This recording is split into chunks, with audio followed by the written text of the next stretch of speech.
Hi hello welcome our channel மக்களே. So நான் உங்கள் விஎம்எஸ். நம்ம சேனலுக்கு நீங்கள் இன்றைக்கி தான் புதுசாக வரீங்கன்னா மறக்காமல் சப்ஸ்கிரைப் பண்ணி வச்சுக்கோங்க. பக்கத்தில் இருக்க பெல் ஐக்கனையும் சேர்த்து கிளிக் பண்ணி வச்சுக்கோங்க. அப்போ தான் நான் அப்லோட் பண்ணுற வீடியோட நோட்டிஃபிகேஷன் உங்களுக்கு வந்து சேரும். இன்றைக்கி வீடியோக்குள்ளே போகிறதுக்கு முன்னாடி ஒரு சின்ன விஷயத்த சொல்லிவிட்டு வீடியோக்குள்ளே போகலாம் நான் நினைக்கிறேன். அது என்ன விஷயம்னு பார்த்தீங்கன்னா 1996 இந்த வருஷத்தை சொன்னோன்னே நம்மள பல பேருக்கு பல ஞாபகங்கள் வரும். ஸோ அவங்களுக்கு அப்படி என்ன வந்துச்சுன்னு கமெண்ட்டில் சொல்லுங்கள், நான் தெரிஞ்சுக்கிறேன். என்ன விஎம்எஸ்சி கிரிக்கெட்டை பற்றி பேச தெரிஞ்சவனுக்கு அதை யார்கிட்ட பேசணும்னு தெரியல பற்றியானே நம்மள சில பேர் இந்த வீடியோவை பார்த்துக்கிருக்கவங்க நிறைய பேர் நினைப்பீங்க 1996 கிரிக்கெட் வேர்ல்ட் கப்பில் நம்ம ஸ்ரீலங்கன் டீம் தான் சாம்பியன்ஸ். இது நம்மள எத்தனை பேருக்கு தெரியும் கமெண்ட்டில் சொல்லுங்கள், நானும் தெரிஞ்சுக்கிறேன். ஸோ இந்த வீடியோ ஃபுல்லாக பார்த்தீங்கன்னா 1996 நடந்த கிரிக்கெட் வேர்ல்ட் கப்பை பற்றின ஒரு ஹிஸ்ட்ரியாக தான் இருக்க போகுது. ஸோ இந்த வீடியோ வந்து என்டர்டெயின்மெண்ட்டாக கொண்டு போகிறதுக்கு நானும் மேக்ஸிமம் ட்ரை பண்ணுறேன். ஸ்கிப் பண்ணாமல் ஃபுல்லாக பாருங்கள், நிறைய விஷயத்தை நீங்களும் தெரிஞ்சுக்கிறீங்க. 1996 வேர்ல்ட் கப். இந்த வேர்ல்ட் கப்பை வில்ஸ் வேர்ல்ட் கப்னு சொல்லுவாங்க. அது ஏன்னு பார்த்தீங்கன்னா ஐடிசி வில்ஸ் பிராண்ட் தான் அப்போ ஒஃபிஷியல் ஸ்பான்சர்ஸாக இருந்திருக்காங்க. இந்த வேர்ல்ட் கப் பார்த்தீங்கன்னா 6வது முறையாக ஐசிசியால் ஆர்கனைஸ் பண்ணப்பட்டுச்சு. பாகிஸ்தான், இந்தியா போன்ற நாடுகள் வந்து இந்த 1996 வேர்ல்ட் கப்பை 2வது முறையாக அவங்க ஹோஸ்ட் பண்ணுறதுக்கு முன் வராங்க. அதே சமயம் நம்ம இலங்கை அணியும் முதலாக இந்த ஐசிசி வேர்ல்ட் கப் தொடர நடத்துறதுக்கு முன் வராங்க. 1996 வேர்ல்ட் கப். இந்த வேர்ல்ட் கப்பை பார்த்தீங்கன்னா பாகிஸ்தான், இந்தியா மற்றும் இலங்கை இந்த 3 நாடுகளும் இணைந்து நடத்துறதுக்கு முன் வர்றாங்க. அது மட்டும் இல்லாமல் நம்ம இந்தியாவில் பார்த்தீங்கன்னா 16 இடத்துல இந்த போட்டிகளை நடத்துறதுக்கு உத்தேசிக்கிறாங்க. அதே சமயம் நம்ம பாகிஸ்தானில் 6 இடங்களில் இந்த போட்டிகளை நடத்துறதுக்கு உத்தேசிக்கிறாங்க. அது மட்டும் இல்லாமல் நம்ம இலங்கையில் கொழும்பு மற்றும் கண்டி போன்ற 2 இடங்களில் இந்த விளையாட்டை நடத்துறதுக்கு உத்தேசிக்கிறாங்க. 1996 வேர்ல்ட் கப் பார்த்தீங்கன்னா பிப்ரவரி மாதம் 14ஆம் தேதியிலிருந்து மார்ச் மாதம் 17ஆம் தேதி வரைக்கும் நடக்குது. கிட்டத்தட்ட ஒரு மாத காலப்பகுதியில் இந்த வேர்ல்ட் கப் நடந்து முடிஞ்சிச்சு. 1996 வேர்ல்ட் கப்பில் பார்த்தீங்கன்னா 9 பிரதான அணிகள் களமிறங்கதாக இருந்துச்சு. அதோட கென்யா, நெதர்லாந்து, ஐக்கிய அரபு நாடுகள் இந்த 3 அணிகளும் சேர்த்து கொள்ளப்படுது. மொத்தம் 12 அணிகள் இந்த 1996 வேர்ல்ட் கப்பில் பங்கு பெறதாக இருக்குது. நெதர்லாந்து அணி பார்த்தீங்கன்னா அவங்களுக்கு முதல் சர்வதேச போட்டியை 1996ஆம் ஆண்டு ஆரம்பித்து கொள்கிறாங்க. 1996 வேர்ல்ட் கப்பில் பார்த்தீங்கன்னா மொத்தம் 12 அணிகள் வந்து பங்கு பெற்று இருந்துச்சு. இந்த 12 அணிகளை வந்து டீம் ஏ, டீம் பின்னு பிரிச்சுக்கிட்டாங்க. இந்த டீம் ஏல பார்த்தீங்கன்னா நம்ம Sri Lanka, Australia, India, west Indies, Zimbabwe, Kenya போன்ற அணிகளும், டீம் பியில் பார்த்தீங்கன்னா south Africa, Pakistan, New Zealand, England, ஐக்கிய அரபு நாடுகள், நெதர்லாந்து போன்ற நாடுகளும் பற்றி இருந்துச்சு.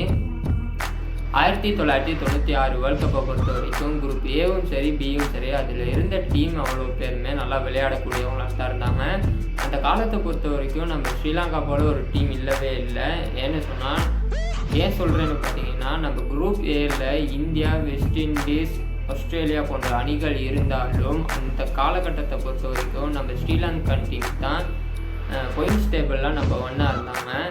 ஸ்ரீலங்காவுக்கு கொடுக்கப்பட்டிருந்த 5 போட்டிகள்லையும் அவங்க சிறப்பாக விளையாடி 5ஐயும் வெற்றி கொண்டிருந்தாங்க. இதனால பாயிண்ட்ஸ் டேபிளில் 5க்கு 5 வெற்றி 10 புள்ளிகளோட முன்னிலை வகித்தாங்க. 1996ஆம் ஆண்டு நடைபெற்ற வேர்ல்ட் கப் போட்டியில் நம்ம தலைமை பயிற்றுவிப்பாளராக இருந்த டேவ் வெட்மோர் அவரோட நம்ம அர்ஜுன ரணதுங்க கேப்டனாகவும் மற்ற டீம் பிளேயர்ஸ் எல்லாம் பங்கு பெற்றாங்க.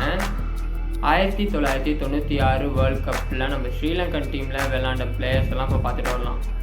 அர்ஜுன ரணதுங்க, அரவிந்த டி சில்வா, உப்புல் சண்டன, மெர்வன் அட்டபட்டு, குமார் தர்மசேன, அசங்க குருசிங்க, ரொமேஷ் கலுவிதாரண, சனத் ஜெயசூரிய, ரோஷான் மகநாம, முத்தையா முரளிதரன், ரவீந்திர புஷ்பகுமார, அஷான் திலகரத்ன, சமிந்தவாஸ், பிரமோத்ய விக்ரமசிங்க.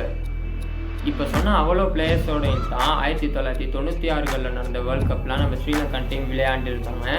தனக்கு கொடுக்கப்பட்டிருந்த 5 போட்டிகள்லையும் இலங்கை அணி சிறப்பாக விளையாடி புள்ளிப்பட்டியலில் முதலிடத்தில் இருந்ததுனால தனது குவார்ட்டர் ஃபைனல் மேட்சை இங்கிலாண்டோட அவங்க விளையாட வேண்டியதாக இருந்துச்சு. இந்த போட்டி பார்த்தீங்கன்னா பாகிஸ்தானில் ஃபைசலாபாத்தில் நடைபெற்றுச்சு. இந்த போட்டியில் முதல் விளையாண்ட இங்கிலாந்து அணி தனக்கு கொடுக்கப்பட்டிருந்த 50 ஓவர்களில் 8 விக்கெட்டுகளை இழந்து 235 ஓட்டங்களை பெற்றுக்கொள்கிறாங்க. இந்த போட்டியில் நமது இலங்கை அணிக்காக விளையாடிய குமார் தர்மசேன 10 ஓவர்களை வீசி 30 ரன்களை மாத்திரமே கொடுத்து 2 விக்கெட்டுகளை கைப்பற்றியிருந்தது. இது குறிப்பிடத்தக்கது. 236 என்ற ரன்ஸை வெற்றி இலக்காக கொண்டு பதிலுக்கு ஆடிய நமது ஸ்ரீலங்கன் டீம் பார்த்தீங்கன்னா 40.4 ஓவர் முடிவில் தனது வெற்றி இலக்கை அடைச்சிட்டாங்க. இந்த போட்டியில் 44 பந்துகளை முகம் கொடுத்து 82 ஓட்டங்களை சனத் ஜெயசூர்யா அவர்கள் பெற்றுக் கொடுத்திருந்தார். இந்த போட்டியில் சிறப்பாக விளையாடிய சனத் ஜெயசூர்யா அவர்களுக்கு மேன் ஆஃப் த மேட்ச் அவார்டும் கிடைச்சிருந்துச்சு.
பதிலுக்கு துடுப்படுத்த ஆடிய நமது இந்திய வீரர்கள் பார்த்தீங்கன்னா அவர்களுடைய விக்கெட்டை அடுத்தடுத்த இழக்க ஆரம்பிக்கிறாங்க.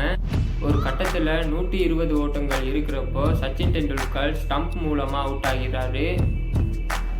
இந்திய அணியின் நம்பிக்கை நட்சத்திரமாக இருந்த சச்சின் டெண்டுல்கர் அவர்கள் அவுட் ஆனதுக்கு பிறகு இந்திய ரசிகர்கள் அனைவரும் அவங்க கையில் இருந்த பழம் போத்தல் எல்லாத்தையும் கிரவுண்டுக்கு வீச ஸ்டார்ட் பண்ணிட்டாங்க. இதனால் அந்த போட்டி இடைநிறுத்தப்பட்டுச்சு. இந்த போட்டி இடைநிறுத்தப்பட்ட போது ஒரு கட்டத்தில் இலங்கை அணிக்கு வெற்றியை அறிவிக்கிறாங்க. இதன் மூலமாக இலங்கை அணி இறுதிப் போட்டிக்கு தெரிவாகிறாங்க. ஃபைனல் மேட்ச் பார்த்தீங்கன்னா நம்ம ஸ்ரீலங்கன் டீமுக்கும் ஆஸ்திரேலியன் டீமுக்கும் பாகிஸ்தானில் இருக்க லாகோர்ன்ற இடத்துல மார்ச் மாதம் 17ஆம் தேதி நடைபெறுது. இந்த போட்டியை பார்க்குறதுக்கு மட்டும் 62,645 பேர் வந்திருந்தாங்க. முதல்ல துடுப்பெடுத்தாடிய ஆஸ்திரேலியா டீம் பார்த்தீங்கன்னா 50 ஓவர்களுக்கு 7 விக்கெட்டுகளை இழந்து 241 ஓட்டங்களை பெற்றுக்கொண்டாங்க. ஆஸ்திரேலியா டீம் சார்பாக மார்க் டெய்லர் 83 பந்துகளுக்கு 74 ஓட்டங்களை பெற்றுக் கொடுத்தாரு. அது மட்டும் இல்லாமல் நமது இலங்கை அணி சார்பாக அரவிந்த டி சில்வா 9 ஓவர்களை வீசி 42 ஓட்டங்களை கொடுத்து 3 விக்கெட்டுகளை கைப்பற்றியிருந்தார். பதிலுக்கு துடுப்பெடுத்தாடிய நமது இலங்கை அணி 46.2 ஓவர்களின் முடிவில் 245 ஓட்டங்களை பெற்று தனது வெற்றியை பதிவு செஞ்சாங்க. இந்த போட்டியிலையும் அரவிந்த டி சில்வா நல்லா விளையாண்டு 124 பந்துகளுக்கு 107 ஓட்டங்களை பெற்றுக் கொடுத்திருந்தாரு. ஒரு வழியாக 1996 நடந்த வேர்ல்ட் கப்பில் நமது ஸ்ரீலங்கன் டீம் முதல் தடவையாக தனது வெற்றியை பதிவு செஞ்சிட்டாங்க.